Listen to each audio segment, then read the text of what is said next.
Media మిత్రులందరికీ నమస్కారం. కొంత మేము స్వేచ్ఛాపక్షులైన కొంత ఆఫ్ ద రికార్డ్ కొంత ఆన్ ద రికార్డ్ మాట్లాడే 2-3 రోజుల నుంచి కొంత స్పష్టత ఇవ్వాలని మేము ప్రెస్ కాన్ఫరెన్స్ పిలిచాం. వచ్చిన వాళ్ళందరికీ కృతజ్ఞతలు. నిజానికి మీకు ఒక విషయం చెప్పాలి. నిన్నటి వాళ్ళు వాట్సాప్ గ్రూపులలో పెట్టిన సస్పెన్షన్ అంశం, జేఏసీ అనేది ఒక రిజిస్టర్డ్ బాడీ కాదు, లేకపోతే రాజ్యాంగబద్ధంగా ఏర్పడ్డ పొలిటికల్ పార్టీ కాదు. దీనికి ఏం విధి విధానాలు లేవు, వ్రాతపూర్వక రూల్స్ రెగ్యులేషన్స్ లేవు, సభ్యులు లేరు, ఎన్నికలు లేవు, ఏమీ ఉండదు. ఒక అండర్స్టాండింగ్ జనరల్ జేఏసీ అనే ఇన్ఫార్మల్ బాడీ, ఒక అండర్స్టాండింగ్ తోటి ఆయా కార్యక్రమాలు చేసుకోవడానికి మాకు మేముగా ఏర్పరచుకున్న ఒక కమిటీ. దీన్ని ఎవరు ఎన్నుకోలే, ఎవరు స్థాపించలేదు, ఎవరు. సో ఇట్లాంటి పరిస్థితుల్లో నిజానికి తెలంగాణ చేసి ఏర్పడే నాటికి మొత్తం తెలంగాణ సమాజం అంతా రాష్ట్రం కోసం, రాష్ట్రం మొత్తంగా ఉద్యమాలు నడుస్తున్నప్పుడు మొత్తం ప్రజలకు ఒక కామన్ ప్రోగ్రాం ఇవ్వడానికి అన్ని పార్టీలు, అన్ని రాజకీయ సంస్థలు, తెలంగాణ కోరే వ్యక్తులు, శక్తులు అందరం కలిసి ఒక కామన్ ప్రోగ్రాం ఇవ్వడానికి ఏర్పరచుకున్నాం. ఆనాటికి అందుబాటులో ఉండి అందరికీ కోఆర్డినేట్ చేయగలిగే శక్తియుక్తులు ఉన్నాయని భావించి ఆనాటికి చైర్మన్ వేసాం.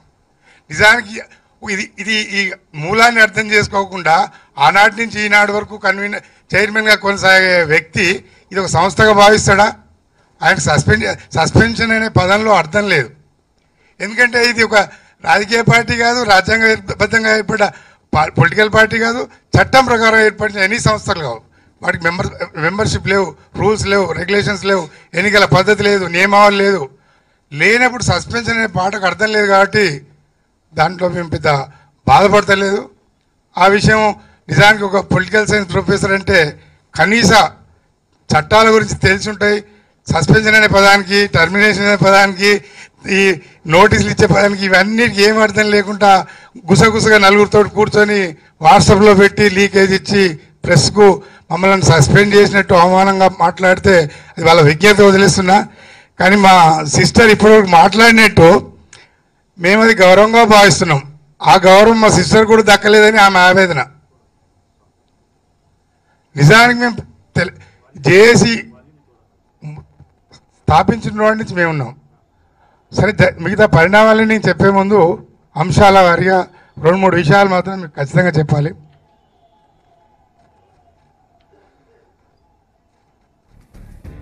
రాష్ట్రం ఏర్పడ్డాక నిజానికి తెలంగాణ జాయింట్ యాక్షన్ కమిటీ నుంచి చాలామంది వెళ్ళిపోయి దాని అవసరాలు తీరిపోయినాయి. కాకపోతే నేను అన్నట్టు స్వచ్ఛందంగా ఒక లైక్ మైండెడ్ పీపుల్ ప్రజలకు ఉద్యమ క్రమంలో ఇచ్చిన ఆశలను నెరవేర్చే ఉద్దేశంతో ప్రజల ఆకాంక్షలను ప్రజల ముందుకు, ప్రభుత్వం ముందుకు తీసుకోవాలనే దాంతో ఒక ఇన్ఫార్మల్గా ఒక అండర్స్టాండింగ్ వచ్చి మేము ఆ సమస్యలను ప్రజల ముందుకు తీసుకుపోయే క్రమంలోనే మేము తప్ప ఇదేదో ప్రభుత్వానికి వ్యతిరేకంగా కొట్లాడే కాదు, వచ్చే ఎలక్షన్లో ఎన్నికలకు పోయే ఉద్దేశంతో లేదు. ఆ విషయం అందరికీ తెలిసిందే. అసలు విషయం ఇంకొక ముఖ్యమైన విషయం చెప్పాలి. జేఏసీ విస్పష్టంగా ఇది ఒక రాజకీయ సంస్థ కాదు, దీనికి రాజకీయ ఉద్దేశాలు లేవు. ప్రజల సమస్యలను ప్రభుత్వం ముందుకు తీసుకోవడానికి మనం ఉపయోగపడాలి కాడికే. దాంతోపాటు కొంత తర్వాత కాలంలో మనం తెలంగాణలో సామాజిక న్యాయం సాధించడానికి జేఏసీ కృషి చేయాలి అన్న పాటు మీకు ఇంకొక ముఖ్యమైన యాడ్ చేస్తే నేను వివరణ తర్వాత ఇస్తా. ఈ తెలంగాణ సమాజంలో కొత్త రాష్ట్రం ఏర్పడ్డాక ఇక్కడ ఒక ప్రజాస్వామిక విలువలు ఏర్పడాలి, ఒక కొత్త నూతన రాజకీయ వ్యవస్థను సృష్టించుకుందాం, ఆ దిశగా చేసి నడుపుదాం సార్. ఆ దిశగా కొంత చర్చ చేద్దాం, ఆ దిశగా ఒక రూట్ మ్యాప్ ఏర్పరచుకుందాం. దీని మీద చర్చిద్దామంటే చర్చను చాలా రోజుల నుంచి అవాయిడ్ చేశాం. ఈ మధ్య కాలంలో కొన్ని చిలక పలుకులు నేర్చుకున్నాడు సార్. మేము ప్రభుత్వాన్ని కొన్ని సూటిగా ప్రశ్నలిస్తున్నాం, ప్రశ్నలకు జవాబు ఇవ్వడం మానేసి మేము కాంగ్రెస్ పార్టీతోటి కోదండరాం కాంగ్రెస్ పార్టీతోటి చేరినన్ని ఆరోపణలు వస్తున్నాయి. ఆ ఆరోపణ తర్వాత చెప్తా కానీ మేము వేసిన ప్రశ్నలకు జవాబు చెప్పండి అని చిలక పలుకులతో దాదాపు ఇక్కడున్న ప్రెస్ మిత్రులకు కూడా 100,000 సార్లు కోదండరాం గారు ఈ మాట అన్నారు. మీరు ప్రశ్నలు వేపినప్పుడల్లా, లేదా ఆయన స్వచ్ఛందంగా అన్నా. ఇవాళ మేము ఎగ్జాక్ట్లీ అదే అడుగుతున్నాం. మేము విస్పష్టంగా 2 ప్రశ్నలు వేసినాం. తెలంగాణ జేఏసీ రాజకీయాలు లేవనుకున్నప్పుడు తెలంగాణ జేఏసీ చైర్మన్గా నువ్వు వివిధ రాజకీయ పార్టీలతో కలవడంలో ఏమైనా కనీసం ఒక మోరల్ వాల్యూస్ ఉన్నాయా? మోరల్ వాల్యూస్ ఉంటే కనుక yes you are at liberty to resign the JAC and you can speak any politics. అట్లా కాదు కదా. జేఏసీలో ఉంటూనే, జేఏసీ చైర్మన్గా ఉంటూనే, ఆ సందర్భంగా అప్పుడప్పుడు ఈ మాట్లాడుతూనే ఇది ఎక్కడి, దీంతో నువ్వు ప్రజలకు ఇస్తున్న సందేశం ఏంది? జేఏసీ వెనుక ర్యాలీ అవుతున్న ప్రజలకు ఇస్తున్న, ఆశలు పెట్టుకున్న ప్రజలకు ఇచ్చిన సందేశం ఏంది? జేఏసీ మీద ఆశలు పెట్టుకున్న చాలా డెమోక్రటిక్ ప్రజలకు ఉండే సంజాయిషి ఏంటిది? ఇవన్నీ మర్చిపోతాం. ఇంకొక చిలక పలుకులు పలుకుతున్నాం. ఇవాళ మేము ప్రశ్నించే గొంతుగా మేము అని అపోజిషన్గా మమ్మల్ని పార్టీ గుర్తించి కాబట్టి మేము స్థిరమైన ప్రభుత్వం ఆ క్రమాన్ని ఎంచుకుంటూ మాట్లాడుతూనే ప్రభుత్వం నిన్ను గొంతు నొక్కుతుందని. మరి ఇప్పుడు మా గొంతు మీరు నొక్కినట్టు కాదా? అంతర్గతంగా చర్చించిన అంశాన్ని బహిరంగంగా చేసింది ఎవరు? అంతర్గత చర్చించింది ఏదైనా కోదండరాము వ్యక్తిగతమైందా లేకపోతే మా వ్యక్తిగతమైందా? తెలంగాణ సమాజానికి సంబంధించింది. ఖచ్చితంగా జవాబు చెప్పి నువ్వు తర్వాత 100 జవాబులు ఇచ్చినా మేము జవాబు ఇవ్వడానికి చాలా సిద్ధంగా ఉన్నాం. జవాబే కాదు, ఒక హేతుబద్ధంగా, ఒక శాస్త్రీయంగా జవాబు ఇవ్వడానికి మేము సిద్ధంగా ఉన్నాం. ఈ తెలంగాణ ఉద్యమంలో కోదండరామ్ గారు ఎప్పుడు వచ్చిందో కానీ నేను 1996 నుండి ఉన్నాను. రేపు ఖచ్చితంగా 20 సంవత్సరం జరుపుకుంటున్న భువనగిరి సభలో నేను వన్ ఆఫ్ ది ప్రిసీడియం మెంబర్ను. నేను గద్దర్ ఇన్నారెడ్డి.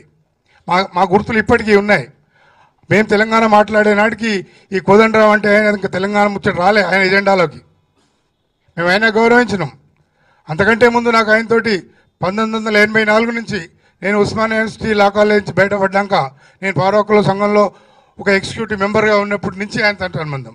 ఆయన వ్యక్తిత్వం గురించి నేను ఇప్పుడు మాట్లాడాలంటే దాదాపు ఒక 6-7 గంటలను తీసుకోగలుగుతాను, కానీ నేను వ్యక్తిగత దానిలోకి పోను, అంశాలకే వస్తున్నాను నేను. ఇప్పుడు ప్రశ్నించినంత మాత్రాన ప్రభుత్వం ఏజెంట్లు అయిపోతామా? మా చరిత్ర చూడండి. ఎప్పుడైనా ప్రభుత్వం లొంగిపోయిన వాళ్ళము మేమే లొంగిపోతే కనుక మాకు తెలంగాణ ఉద్యమంలో మాతో సాన్నిధ్యం ఉన్న ఒక దాదాపు 50-60 మంది అలా మహాపోస్టులు ఉన్నారే, మేమే కక్కుర్తి పడితే ఇప్పటిదాకా 2.5 ఏళ్ళు నీతోటి ఎందుకున్నాం? ఈ విషయాలు కనీసం గమనించాలి కదా. నేను ముందు రోజు కూడా నేను మహబూబాబాద్లో ఇదే జేఏసీ నిర్మాణ క్రమంలో పోయినాను. సామాజిక న్యాయంతో పాటు మిగతా అంశాలు మాట్లాడుకుంటూ వస్తున్న క్రమంలో జరిగిన పరిణామాలు ఏంటంటే, మహబూబ్ నగర్ ఇంకొక ముఖ్యమైన విషయం చెప్పినాక అది చెప్తాను నేను. 21-22 నుంచి ప్రెస్ మిత్రులు చాలామంది కోదండరామ్ సార్ని అడుగుతున్నారు, సార్ ఈ చర్చ వస్తుంది, పార్టీ పెడతారా లేరా, చేసి ఏమవుతుందనే. ఇది ప్రజలలో కొంతసారి 22 ఏదో కార్యక్రమాలు ముగిద్దాం, కానీ నెక్స్ట్ వెంటనే ఈ మనం కనీసం ఒక అంశంగా చర్చిద్దాం, దాని మీద ఒక కనీసం రూట్ మ్యాప్ వేద్దాం, ఎట్లా అసలు చేయగలుగుతామా లేదా ఏంటిది అనే అంశాలని చర్చిద్దాం. దాన్ని వినక ఏకపక్షంగా జేఏసీలో మాట్లాడని అంశం ఆ రోజు పోలీసుల అత్యుత్సాహంతో ఇంటి తర్వాత సానుభూతి ఆ రోజు దాటిపోయింది. దాదాపు అందరు అరెస్ట్ ఎవరు అరెస్ట్ కాకుండా అది ఉద్యమం అనుకున్నప్పుడు అరెస్ట్లు అవుతాం, సానుభూతులు అది కాదు కదా. తెల్లారి జేఏసీ ఆఫీస్కి వచ్చి చర్చించిన అంశం సుధీర్ కమిటీ పేరుతోటి ఒక 15 రోజుల ప్రోగ్రాం ప్రకటించిండు. అసలు సుధీర్ కమిటీ ఒక అంశమే కావచ్చు, జేఏసీలో ప్రోగ్రామ్స్ చర్చించే అంశం అనేది లేనే లేదు. ఏకపక్షంగా 1 వారం రోజుల ఇది ఇచ్చి వెళ్ళిపోయిండు. ఈ వెళ్ళిపోయిన క్రమం ఏమైపోయిందంటే, అప్పటికే రవీందర్ గారు తన బాధను బయట పెట్టిండు. నేను రవీందర్ని కన్సోల్ చేసినాను. లేదమ్మా, ఇది మనం ఇంత పోరాటాల నుంచి వచ్చినాం, ఒక ప్రశ్నకు జవాబు తప్పేం లేదు, మాట్లాడచ్చు, కానీ తొందరపడి మీరు ప్రెస్కు పోకండి, మనం అంతర్గతంగా నేను మాట్లాడడానికి ప్రయత్నం చేస్తా. జేఏసీ అనేది ప్రజలు ఏదో ఆశిస్తున్నారు, దీని మీద ప్రజలు కొంచెం చేయగలుగుతున్నాం కదా, ప్రజల సమస్యను ప్రభుత్వం దృష్టికి తీసుకుపోతున్నాం కదా, మనం కొంచెం ఓపిక పడదాం. రవీందర్ నేను బతిలాడి ఆ విషయం కన్వే చేసిన ఆయనకు. దాని మీద రెస్పాన్స్ లేదు. అదే రోజు సుధీర్ కమిటీ ప్రకటన చేసి వెళ్ళిపోయే నాడు కొందరితోటి మొత్తం జేఏసీలు చర్చే సాగలేదు. సుధీర్ కమిటీని ఆ డేట్స్ ప్రకటించేసి వెళ్ళిపోయాడు. డేట్స్ ప్రకటించి వెళ్ళిపోయినాక కొంతమందితోటి ఇంటర్నల్గా ప్రకటన ఇప్పించింది ఏంటంటే, మొత్తం జేఏసీలో పిట్టల రవీందర్ని బహిష్కరించాలని జేఏసీ అందరూ ఏకాభిప్రాయంకి వచ్చిండు. పెద్ద మనసుతో కోదండరామ్ దాన్ని వారించిండు. ఒక ప్రొఫెసర్ వేయండి జరగని చర్చను బహిరంగంగా చెప్పినావంటే నీ మేధావిత్వాన్ని ప్రశ్నించాలా, నీ లోపల ఉన్న కుట్రపూరిత కనబడని కోదండరామ్ గురించి మాట్లాడుతున్నా. ఇది ఎంతవరకు మీరే చెప్పండి. మీరందరికీ బీట్ చూసిన అందరికీ తెలుసు. ఆ రోజు జరిగిన ఒక్క అక్షరం కూడా చర్చకు రాలేదే. పిట్టల రవీంద్రను సస్పెండ్ చేయాలని చేసి తీర్మానం చేయడం అనేది ఒక మేధావిగా నువ్వు ఎట్లా అంగీకరిస్తావు? సో అదే విషయం ఇంకొక చాలా ముఖ్యం. నేను ఇక్కడ బాగా అప్పటి వరకు సరే రవీంద్రను కన్సోల్ చేయాలి, మనం అనుకున్న పంతాల పోవాలనేది తప్ప మాకే ప్రలోభాలు మాకే అవసరాలు కూడా లేవు. రెండవ అంశం ఏంటంటే మొత్తం ఈ మీడియా సోషల్ మీడియాలో కోదండరామ్ గారి ఆశీస్సులతో మహబూబ్ నగర్ ఎమ్మెల్సీ అభ్యర్థిగా హర్షవర్ధన్ రెడ్డిని ప్రకటిస్తున్నట్టు మహబూబ్ నగర్ జిల్లా ఇది వచ్చింది. కనీసం జేఏసీ చైర్మన్గా మన జేఏసీ పరిధులు తెలుసు, నియమాలు తెలుసు, అనుకునే అండర్స్టాండింగ్స్ తెలుసు. మీరు ఎట్లా దాన్ని సపోర్ట్ చేస్తారు? మీ బొమ్మ పెట్టి మీ నలుగురు కనబడంగానే సంతోషం కాదు కదా. నువ్వు ఎందుకు ఆయన దగ్గర ఎక్స్ప్లెనేషన్ అడగలేదు, సస్పెండ్ ఎందుకు చేయలేదు? ఇవాళ ఒకవేళ మహబూబ్ నగర్ జిల్లా జేఏసీ చైర్మన్ కనుక ఆ ప్రకటన ఇచ్చుంటే ఈయనకు తెలియకుండా నీ బాధ్యత ఏంది? ఆయన కనీసం ఎక్స్ప్లెనేషన్ అడగాలన్నా? సస్పెన్షన్ అనే విషయం ఆయన నెవర్ ప్రపోజ్. అది అసలు ఆయన తక్కువ ఆలోచనకు ఏది ఒక ఎగ్జాంపుల్ మాత్రమే. ఇవాళ మమ్మల్ని సస్పెన్షన్ అని ప్రకటించడం, కనీసం మహబూబ్నగర్ జిల్లా అధ్యక్షునిగా అతను ఆ ప్రకటన చేసినప్పుడు కనీసం మాట్లాడినవా? మంచిగా హ్యాపీగా నవ్వుల ఫోటో చూసి సంతోషించడం. కానీ మేము జేఏసీ ఒక బాధ్యతాయుతన పనిచేసిన వాళ్ళం, జేఏసీని గౌరవంగా నిలబెట్టాలని ప్రయత్నం చేసిన వాళ్ళం, జేఏసీ ప్రజల యొక్క ఆకాంక్షను ప్రభుత్వం ముందుకు తీసుకోవాలనుకున్నాం. జేఏసీ తెలంగాణలో ఒక నూతన ప్రజాస్వామిక ఒక వ్యవస్థను, నూతన రాజకీయ వ్యవస్థనన్నా, విలువలు గల నీతి గల రాజకీయాలు తెద్దామనే ఎజెండా తెద్దామన్నా ప్రపోజించిన వాళ్ళం. వాటన్నింటినీ పక్కకు పెట్టి ఏకపక్షంగా ఒకవైపు మీరేమో ఇక్కడ ఈ మాట్లాడతారు, పిల్లి పాలు తాగినట్టు ఎవరు చూడనుకుంటుంది. కోదండరామ్ గారు, మీరు ఎక్కే గడప, కలిపే చెయ్యి, మొక్కే కాళ్ళు, ఎక్కే ఫ్లైటు, పోయే బ్యాంకు, అన్ని విషయాలు మేము మాట్లాడగలుగుతాం. నేను పొలిటికల్ సైన్స్ మీద అనుకున్నాం, కానీ ఇవాళ ష్రూడ్ పాలిటీషియన్ వికృత రూపం బయటపడుతుంది. ఇది నిజంగా తెలంగాణ రాజకీయ ప్రత్యామ్నాయం నేను చర్చించినాం. మీరు పొలిటికల్ సైన్స్ మేధావులు, రాజకీయ ప్రత్యామ్నాయ వ్యవస్థను ఒక రాజకీయ పార్టీగా ప్రత్యామ్నాయ వ్యవస్థ ఆలోచిస్తే మీ ప్రపంచానికి ఎట్లా మీ అదృష్టం కావచ్చు. తెలంగాణ ఉద్యమం నిన్ను ఫోకస్ చేసింది తప్ప తెలంగాణలో ప్రజలు మేధావులే. మీకంటే 100 మేధావులు ఉన్నారు. అదృష్టం కలిసి వచ్చి ఇవాళ మీరు ఫోకస్ అయ్యారు. కానీ చాలామంది, ఎందుకంటే ఇంటర్నల్గా ఈ చర్చ ఇప్పుడు నేను దాయకుండా చెప్తున్నాను. ఇంటర్నల్గా నేను ఒక చర్చ ప్రతిపాదిస్తే, ప్రజాస్వామిక విలువల గురించి మాట్లాడితే అది ఇప్పటివరకు కనీస చర్చకు రానియలేదు. అది తప్పర్థం చేసుకోవడమేమో. Alternative political institution is different, alternative political party is different. ఒకవేళ ఉన్న ప్రభుత్వాలు కనుక వైఫల్యం ఇంతే, ప్రజలను తృప్తిపరచడంలో విఫలమైతే అక్కడ మిగిలిన కాంగ్రెస్ పార్టీయో, తెలుగుదేశమో, కమ్యూనిస్ట్ పార్టీలో లేక కొత్తగా ఆవిర్భవించే ఏదో ఒక పార్టీ ప్రత్యామ్నాయం అవుద్ది. మేము అది మాట్లాడలేదే, మేము అదే సజెస్ట్ చేయలేదే, మేము చర్చకు చేయడానికి ప్రతిపాదించలేదే. మా ప్రతిపాదన ఏంది? తెలంగాణలో ఒక విలువల రాజకీయాలు ఇద్దాం సార్, దీన్ని చర్చిద్దాం సార్ అన్నాం.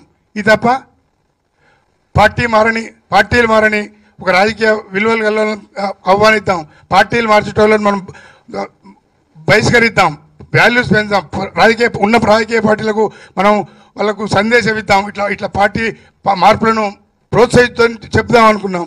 ఎక్కడ చర్చకే తావేయలేదే. ఏ చర్చకు తావేయకుండా, ఏ ప్రజాస్వామిక విలువలు కట్టుబడకుండా ఇవన్నీ నువ్వు చేస్తూనే మమ్మల్ని చేయడం అంటే ఇంకొక ముఖ్య విషయం కూడా నేను చెప్తాను. ఎవరికైనా కొత్త రాష్ట్రంలో అధికారంలోకి రావడానికి కోరిక ఉండడం సహజం, తప్పేం పట్టడం లేదు. ముఖ్యమంత్రి కావాలనే కోరిక కూడా తప్పేం లేదు. కాకపోతే ఒక రాజ్యాంగబద్ధంగా ఒక రిప్రజెంటేటివ్ ఆఫ్ పీపుల్స్ యాక్ట్ ప్రకారం ఒక పార్టీని నిర్మించి విధి విధానాలు చెప్పి మీరు ప్రజలకు ఏం చేస్తారో అవి చెప్పి ప్రజలను విన్ ఓవర్ కాండి. ఇది ఎందుకంటే డెమోక్రటిక్ పార్లమెంటరీ సిస్టమ్. ఇక్కడ అదే పద్ధతి. ఆ పద్ధతిలో ప్రజలను మెప్పించండి. రాబోయే ఎలక్షన్లో మీ సిద్ధాంతాలు చెప్పి గెలవండి, ముఖ్యమంత్రి కానీ మేము కూడా హర్షిస్తాం. ఒక మేధావి, ఒక రాజకీయ రాజనీతి చెప్పిన ఒక మేధావి మంచి ప్రజలను అర్థం చేసుకుంటే ఆశిస్తాం. కానీ మీరు చేస్తుంది ఏంది? ఇవాళ ఎవరితోటి కలుస్తున్నారు? మీరు సిపిఎం, తెలుగుదేశం లాంటి నాయకులు, తమ్మినేని ఎవరైనా తెలంగాణను పూర్తిగా వ్యతిరేకించిన వ్యక్తి, ఆయనతోటి కలిపి వేదికలు ఎట్లా పంచుకుంటున్నారు, ఆయనతో రహస్య మంత్రాలు ఎట్లా చేస్తున్నారు, మీరు కలిసేటప్పుడు జేఏసీలో ఏ సీనియర్ సభ్యుని కూడా ఎందుకు తీసుకోవడం లేదు, మీరు కమ్యూనిస్ట్ పార్టీ ఆఫీస్కి పోతున్నారు, కనీసం ఎవరినైనా ఒక్కరిని తోడు తీసుకుపోతున్నావా, అక్కడ జరుగుతున్న మంత్రాలు ఏంటి, మీరు ఫోన్లలో నల్గొండ జిల్లాకు చెందిన కాంగ్రెస్ నాయకులు మీ సామాజిక వర్గానికి చెందిన నాయకులందరినీ ప్రైవేట్గా కలుస్తున్నారు, పబ్లిక్లో కలుస్తున్నారు, మీరు ఎప్పుడన్నా ఎవరినైనా జేఏసీ నుంచి ఎవరినైనా తీసుకొని పోయి మాట్లాడేలా, ఇవన్నీ ఏం లేవే. ఇది ప్రజాస్వామ్యబద్ధంగా మీరు రాష్ట్రాన్ని అధికారంలోకి రావాలంటే పద్ధతి కాదు. ఇది తప్పుడు అభిప్రాయం, మీకు తెలుసో లేదో. ఈ ప్రభుత్వం ప్రజల విశ్వాసాన్ని చూరగొంటుందా లేదా, ప్రజలకు ఇచ్చిన హామీలు నెరవేరుస్తుందా లేదా అని ఒక అంశం అయితే, తప్పనిసరిగా ప్రజాస్వామిక వ్యవస్థలో ఎన్నిక కాబడ్డ ఒక ప్రభుత్వాన్ని చట్టబద్ధంగా కాకుండా కుట్రలతో కుతంత్రాలతో మీరు ఈ ప్రభుత్వాన్ని డిస్టెబిలైజ్ చేసుకుంటే అది నేరం అవుతుంది. ఆ విషయం ప్రొఫెసర్ గారికి చాలా బాగా తెలుసు. ఆ విషయంలో నిన్న ఇంకెక్కువ మాట్లాడను.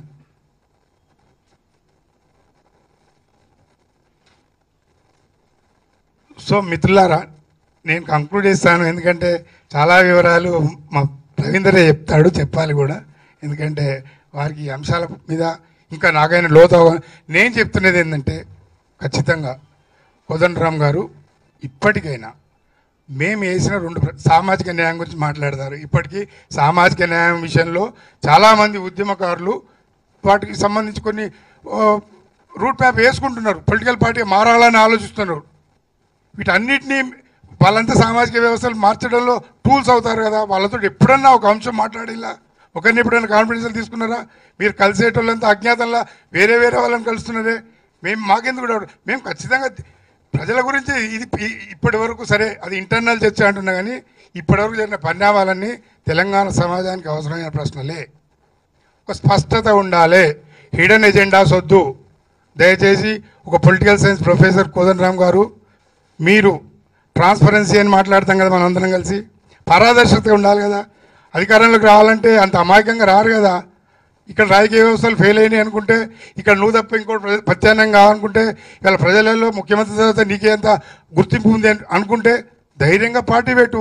ఉన్నోళ్ళు ఉంటారు, పోయేటోళ్ళు పోతారు, అంతే తప్ప మొత్తం నాకే తెలుసు సమాజంలో నా అంత గొప్ప వ్యక్తి లేడనే మీ అహంకారపూరిత ధోరణి మా మనసును బాధ పెడుతుంది. మేము జేఏసీని బతికించుకోవాలని, గౌరవించుకోవాలని, దాని ద్వారా ప్రజలకు కొంత మేలు చేయాలని అనుకున్నాను తప్ప మాట్లాడినందుకు మా గొంతులు మొక్కితే మేము 86 నుంచి పౌర హక్కుల గురించి మాట్లాడిన వాళ్ళం, ప్రజా ఉద్యమాలలో ఉన్నాం. ఎక్కడ కూడా ఏ రాజకీయ పార్టీలతో చేయగలిగిన చరిత్ర మాకు లేదు. కాబట్టి దయచేసి వ్యక్తులను గౌరవం నేర్చుకోండి. ఇంతవరకు ఈ తెలంగాణ జేఏసీని మోసిందెవరో చేసిందెవరో, మీరు ఎవరు వేదికలు కట్టిళ్ళు, ఎవరు మైకులు పట్టుకొని మాట్లాడిళ్ళు అందరికీ తెలుసు సమాజం. ఆ విషయంలో నేను ఇంకా ఎక్కువ చెప్పాను, కానీ నా బాధను అర్థం చేసుకున్న ప్రెస్ మిత్రులందరికీ పేరున కృతజ్ఞతలు తెలుపుతూ నన్ను పాజిటివ్గా అర్థం చేసుకోవడానికి కోరుతూ ముగిస్తున్నాను.